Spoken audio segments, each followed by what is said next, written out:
The Saints don't share the same feeling that they have that same relationship with their slew of quarterbacks. Their current QB room is 0-7 in the NFL as starters. What happens there? Well, Kellen Moore, the new head coach, has said it's going to be an open competition. And when you look at what both Spencer Rattler and Jake Haener have done when they've been given a chance to play, it seems like Tyler Shuck. Tyler Shuck will have every chance possible to win that job. And you just don't want to hand it to him. We see that almost every year with a rookie quarterback. You want him to earn it. You don't want the locker room to think that somebody has been given an opportunity that they haven't fully earned. So I think when it's all said and done, and what Moore explained when he first met with reporters after Derek Carr retired, these things have a way of working themselves out. We'll get to training camp, we'll get to the preseason, and one of these guys will separate. And I think they're confident that Tyler Shuck will be the guy who separates. Otherwise, they wouldn't have used such a high pick on bringing him into the organization in the first place. Who do you think ends up the starting quarterback in Cleveland?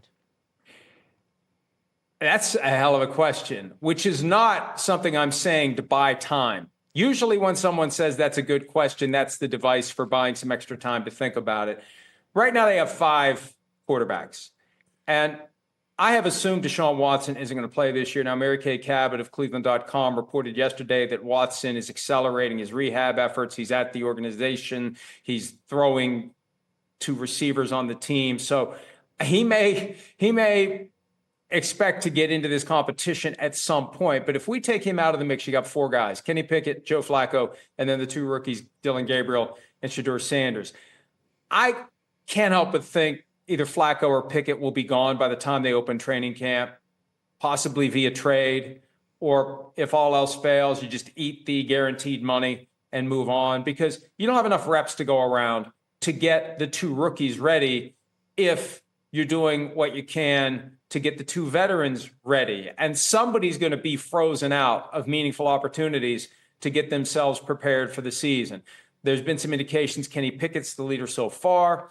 Dylan Gabriel has looked good. Shedeur's looked good. It's still very early, but it's almost like what will happen with the Saints. When it's time to get to training camp, when it's time to play in the preseason, someone will stand out. And I am suspicious that if it's close, whoever the owner wants to play is the one who's going to play, because they seem to have a bad habit in Cleveland of doing whatever the owner wants. Even if the owner doesn't say, do this, the people around the owner have a way of gleaning from the questions he asks and the things he says what he really wants. If anybody other than Shedeur Sanders, assuming that's what Haslam would want, is going to win that job, they're going to have to win it conclusively and convincingly, where there's no way you could go with anyone else. Otherwise, you have a mutiny in the locker room. And I was intrigued by your segue, Suzy, from New Orleans to Cleveland, because my immediate thought was, if I'm New Orleans, I'm looking at Cleveland and saying, can I get Joe Flacco? Can I get Pickett? Because they need a quarterback. Mm-hmm. Mm-hmm.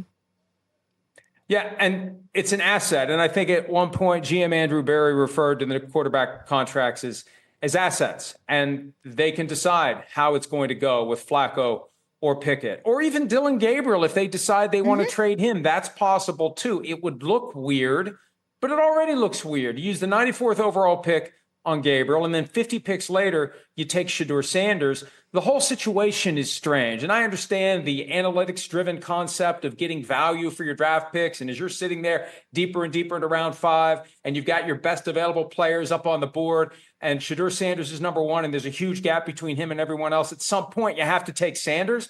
Fine. But now you've got Sanders along with 4 other quarterbacks. How do you work that out from a team development standpoint? And they've got a decision to make before they get to training camp. Are we going to take all those quarterbacks to camp and neglect 1, maybe 2 of them? Or are we going to find a way to get value for that asset for a team like the Saints that needs a quarterback?